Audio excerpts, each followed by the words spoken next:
is Pavlina from Pavlina's Kids Place. I'm on location in St. Augustine, Florida with singer, songwriter, and dancer Gavin DeGraw. Hello. Hello, how are you doing today? Good, how are you? I'm great, thank you. Okay, good. So I noticed that you wear a lot of hats, and I think that's really cool. So do you have like a favorite hat or a lucky hat? It's hard to say if I have a favorite or a lucky hat. I'm not that superstitious. Yeah. But I will say the most important thing when you're looking for a hat is to make sure it's the right shape for your head. See? Now there are many different shapes of hats, but it's important to find the right contour, always the right size, never too big because it'll fall down over your face, and never too small because it'll cut off your circulation, and then you will fall down and pass out. But it's also important. Also depending upon what the rest of your clothing is too. You know what I mean? You can go with a theme. That's the beauty of a good hat. Mm-hmm. You can pick and choose, kind of almost like a character. Yeah. You know what I mean? Yeah. So that's the beauty of a hat. Mm-hmm. I think that way with shoes. Like I'm big on shoes and everything. So. Hats, shoes, watches if you need them. Yeah. Nobody really needs a watch anymore, but sometimes if you wear a watch, for some reason, they just look good. I don't know why. So hats, shoes, watches. Okay, good. So I've read that you're not really into like high-tech stuff, and that's kind of rare. So like, does that help you like stay grounded like with creativity, or are you just like not techie? So I'm not that techie. I have a few things that are techie that I don't know how to use. Oh, really? Yeah. So if someone's like, "Oh man, you got to get the new blah blah blah blah blah," I'll say, "Okay, well, what's that?" And then they'll tell me, and I'll be like, okay, I'll have to get that. So I'll get that. And then I'll be like, how do you use this? And by the time I figure out how to use any of it, it's already outdated, and they're on to the next thing. You know what I mean? But, it's funny, because as a songwriter, when I was writing this album, Sweeter, I noticed sometimes when I'd hang out with other writers, buddies of mine who were songwriters, they'd work on their laptop, or they'd work on their iPad or whatever, and they're writing songs on them. And I'm a pen and paper person, and even more so, I like to use a pencil, which is really outdated, it seems, but there's something about the imperfections of it that I really enjoy. And I also like to be able to, I don't just delete the things that I'm not keeping. I like to just put a line through them so I remember, I still have a reference point of where it started. Do you know what I mean? Yeah. Versus just deleting all of my previous thoughts. I really like to see, I like to see the development of my thought process, and so that's one of the reasons I enjoy writing songs on paper versus using a laptop or a tablet or whatever. You know what I mean? Yeah. And it's true, as far as like even Twitter. You guys on Twitter? Yeah. You follow me on Twitter? I think so. Yeah. Are you at Gavin DeGraw? Yep. You better. That's at G as in Gavin, A as in Gavin, V as in Gavin, I as in Gavin, N as Gavin, D as in DeGraw, E as in DeGraw. Some people say McGraw. Gets me so upset. Yeah, a lot of people say my name, like, I don't know, I've had a lot of different versions of my name, so. Yes. Yeah, but like you were saying with pen and paper. Wait, what kind of versions do they give you your song? Of your name, what version? Usually Paulina with like a U. Doesn't that make you mad? Just a little bit, yeah. I get instead of Gavin DeGraw, I'll get like Kevin McGraw, Garvin DeSmalls, Kevin DeRaw, Gavin McGraw. Mm-hmm. I just say, please get my name right. Yeah. When we first started touring, it's very typical for, bands when they start up to go out on tour, and they'll show up, right? They'll be at their club or theater or whatever. They'll show up, and up on the marquee in the lights will be a version of your name, but it's the wrong one. Yeah. And you spend like the first part of your touring career showing up, playing in theaters or whatever, under the wrong name. Yeah. It's pretty funny. Nice.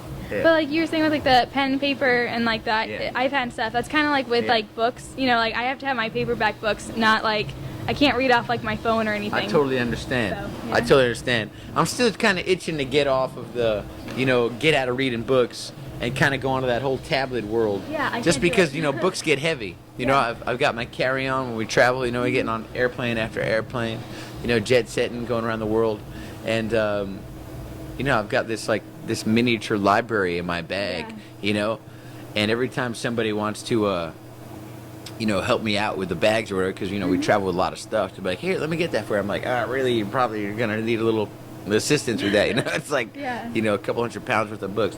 But I have to say, it's something about seeing the paperback or hardcover book. There's something more soulful about it. Yeah. When you settle in somewhere and you got some books spread out, exactly. it makes you feel more like a home.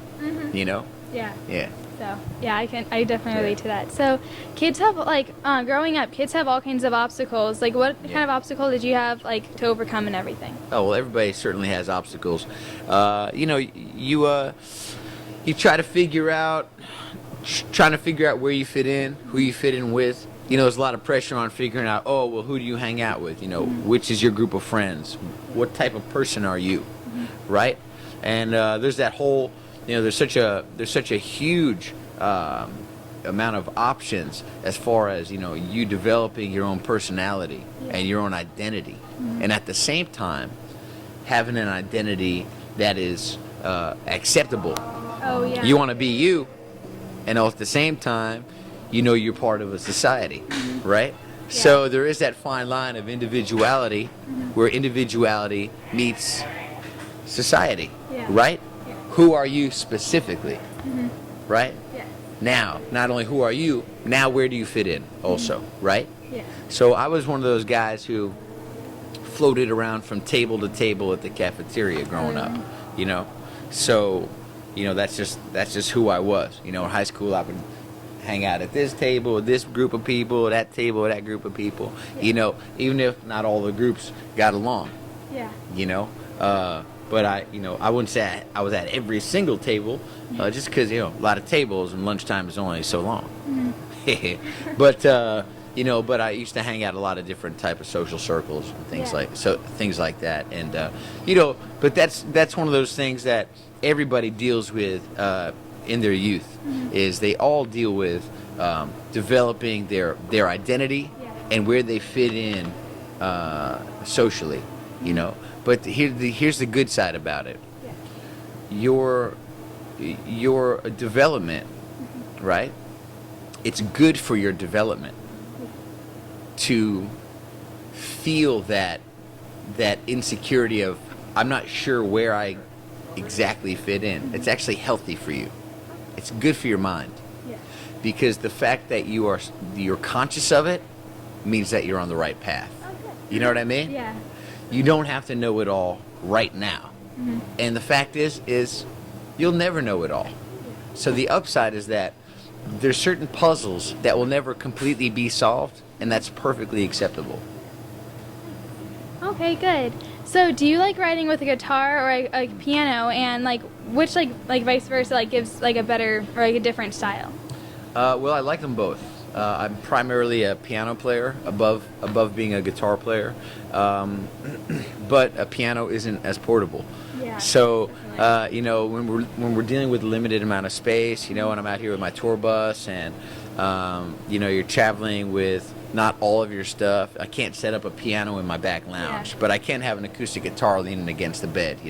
So when I have an idea, I can grab a hold of it and just strum away and figure something out. But I'm certainly much more comfortable on the piano. Yeah. But here's the thing about writing with piano or guitar. I'm so much more comfortable on the piano that when I'm figuring things out on the piano, I feel like I can make it work, even if it's not the best thing for the song. Whereas my limitations on the guitar actually help sometimes with my songwriting. Really? Yes, because there's a certain type of simplicity that happens for me on the acoustic guitar, simply because I'm very, very basic guitar player. So I have to find things that really work in a very basic structure, a really basic format. And so I end up writing very different types of songs on the piano versus on the guitar, and I think it's really healthy for me that I've been doing both. It really diversifies the types of songs that I write, and also just the mechanics of it. This is the guitar, right? This is the piano. So you're making different types of rhythmic setups. You know, something's happening over there. We don't know what that is. Anyway, he's like the monkey with the cymbals. Yeah.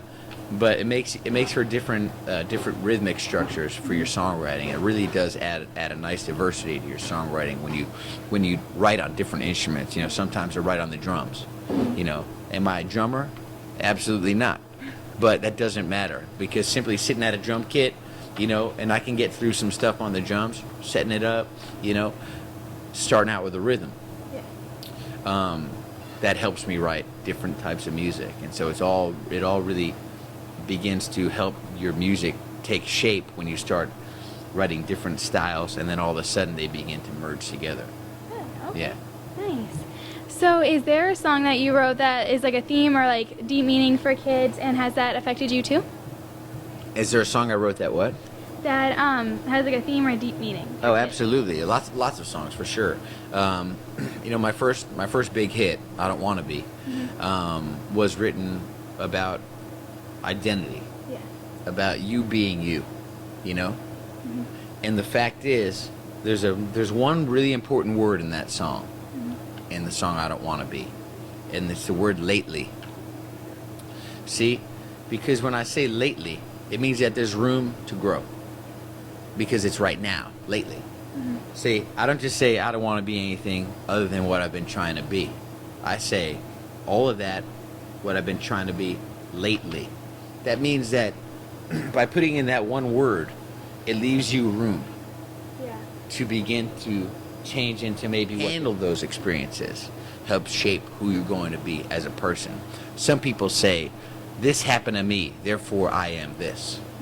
No. This happened to me, and I handled it in this particular way. Yeah. And now, therefore, I have become this. It's not the things that happen to you. It's how you handle the things that happen to you that allow you to become the person that you are. You see? Yeah. And so that song, to me, really was written particularly about developing my own personality and my own character and what I had to become, and the way and the things that I did become, and how I handled the things that I went through, and the way that those things shaped my life and who I am now. You see? Yeah. And it's not done yet. See, I'm still in the beginning stages of it, because there's so much more to go. Yeah. Okay, good. So what are your upcoming plans and events? My upcoming plans and events are right now this summer tour with Colby Calais, who's a good friend of mine, my friend Andy Grammer, who's out with us right now, and hopefully meeting up on the road, you know, with our friends, you know, who we were out with in future tours, and some friends of ours who you know, who we'll be linking up with coming up, people who we've been with in the past, you know, guys like Maroon 5 or, you know, Jason Mraz or, I mean, you name it, Train or Jordan Sparks, One Republic, people who we want to play with in the future, you know what I mean? You know, Kelly Clarkson, Carrie Underwood, The Script. There's so many good artists out there right now, you know, playing music and doing a great job at it, you know. Usher, you know, Coldplay. There's some really, really good bands out there and good artists, and I think we're in a really special time right now in music, because I think that people are starting to come back around to melody, not only rhythm, you know, and meaning, you know, and importance of music, you know, and being able to have a great time doing something special is a great gift, you know. And I also noticed that what a wonderful social filter music is. Oh, yeah. You know, how a lot of people, they listen to the same types of music, they become friends, you know, and it's a beautiful sort of social glue, you know, and finding friends through music is a beautiful thing, and lifetime friends sometimes, you know, but also how universal music can be, in that it's not one particular style of music necessarily that you like. Some people just like good music, and good music can happen in so many different genres, you know, whether it be rock or R&B or what we call pop, Yeah. right? Or classical music, or, you know, jazz, blues. You know, some people don't like to hear vocals sometimes. They just like instrumental. Yeah. So, but at the same time, no matter what the style is good, you know, regardless of style, you know, and people can really relate to each other on that level. It's a beautiful, beautiful thing. Nice. Well, thank you so much for talking to me. Thank you so much. Thanks for talking to me, and nice to meet you guys. I hope you enjoyed the interview, and Pavlina was an amazing interviewer, and she did such a great job. Thanks so much, guys. I'm Gavin DeGraw. I'll see you out on tour this summer with Sweeter. It's alienation, I know that much is understood.